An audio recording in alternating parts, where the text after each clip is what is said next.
Let us pray. Lord, bigyan niyo po ako palagi ng katahimikan. Katahimikan ng puso, isip at buong pagkatao. Sa pananahimik kong ito, hindi po ako malakas. Inaamin ko po sa inyo, Panginoon. Ako po ay naghihina at alam ko po na kayo ang dapat kong kapitan. Alam kong kayo ang dapat kong paniwalaan na ang lahat ay magiging okay, ang lahat ay magiging maayos, ang lahat ay magiging tahimik.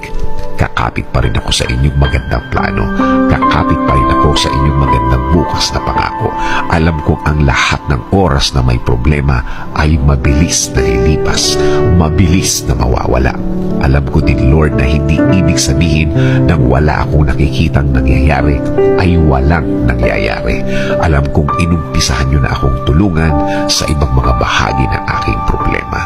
Alam kong magiging okay, Lord. Alam kong bubuti ang lahat. Alam kong makukuha ko ang plano niyo sa akin. I-guide niyo po ako at ituro mo sa akin, Lord, ang tama at tahimik na paraan. In Jesus' name we pray. Amen.